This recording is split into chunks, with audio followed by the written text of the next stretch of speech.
Kimchi Chino! 오빠,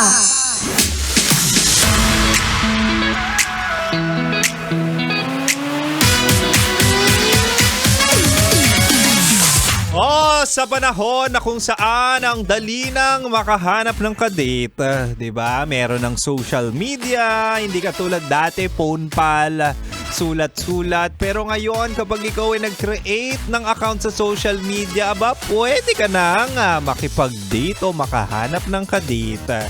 Pero ikaw na nakikinig, 'di ba meron kang kadate? Bakit hindi ka sinipot? Ikaw ba ay hindi gustuhin? Hoy! Hala, Wednesday na Wednesday, nag-doubt sa kanyang face card. Mahal! Oo. Tama ang inyong pagkakarinig. Eto na ang Spicy Opom sa radyo na kapag natikman mo, hahanap-hanapin mo. Walang iba kundi si Kim Chino Emnida.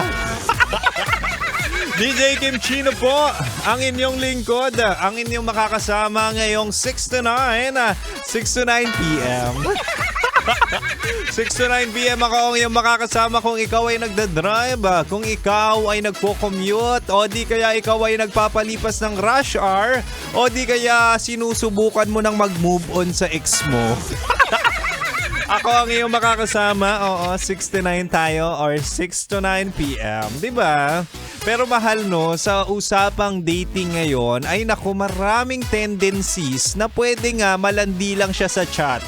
Gusto ka niya lang sa chat, pero kapag inaya mo makipag-date o di kaya nag-date kayo, hindi ka sisiputin. Diba? May mga ganyang pagkakataon. Ngayon, ikaw ay nagda-doubt. Ikaw ngayon ay walang self-confidence. Kasi ikaw ay hindi sinipot o no-show ang iyong kadate. Sige, alamin natin ang rason. Tonight sa ating Chinitox, usapang pag-ibig mula sa Spicy Opo muna si DJ Kim Chino. Ibibigay ko ang 3 rason kung bakit hindi ka sinipot ng kadate mo. Sige magkaalaman na tayo tonight. Baka napapraning ka. Pero real talk to ito na mahal. Una, baka hindi ka sinipot ng kadate mo. Ito baka lang naman, baka not feeling well. Diba? May mga ganyan naman tayo Minsan hindi tayo sumisipot sa ating trabaho. Kasi masama ang pakiramdam natin. Pwede naman yun, di ba? Pwede rin naman talagang masakit ang kanyang katawan. Pero ang tanong doon, bakit sumakit ang katawan mo? Hindi pa nga tayo nagbebembangan. Hindi pa nga kayo nagkikita, masakit na yung katawan. Bakit? Pwedeng mga ganun no? Pwedeng talagang medical condition ang dahilan kung bakit ka hindi sinisipot. Pwede rin naman tawag ng kalikasan. Kailangan mong mag-release. Nakakahiya naman. Kayo ba mahal? Ito tanong ko lang. Kasi ako personally, kunwari may date ako, tapos nasa labas na ako, tapos ako'y tinawag ng kalikasan, di magsi-CR ka. Parang nakakahiya or nakakababa ng confidence naman kasi na makipag-date ka after your release.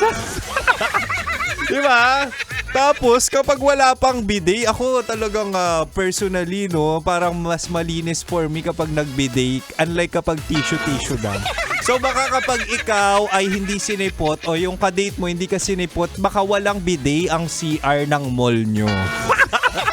May mga ganong instances. So, baka may LBM, di ba? So, bigyan mo ng benefit of the doubt. And kapag naman ganyan, usually may communication pa rin naman. Or yung iba, nahihiya nang sabihin kung ano yung sakit nila. Mapa-LBM man yan, diarrhea, or kahit trangkaso. Di ba? So, kung wala talaga, kung hindi ka sinipot, ay nako, maghanap ka na lang ng iba. Di ba? Ito nakikinig ngayon, shoutout natin. Ako sinasabi ko sa inyo sa sobrang gwapo nito, parang imposibleng hindi to sinisipot kapag siya'y lumalande. Ay, shoutout natin. Nakita ko to sa personal, napakagwapo ang isang Grab driver na si Eric James Doringo Teodoro. Diyos ko, pagkahaba-haba ng pangalan mo. Pwede naman tawaging gwapo ka na lang. Huy! Ay, shoutout sa iyo, Sir Eric. Ingat ka sa pamamasada. Oo, maraming salamat sa pagtutok at maraming salamat sa pagmamahal. Yan. O, sige na, mahal. Balik na muna tayo sa ating rock-rockan music. And of course, dito ka lang. Dito ka lang sa 90.7 Love Radio. Kailangan pa bang i-memorize yan? Basic! Salamat, mahal! Metro's #1 Love Radio. Basic!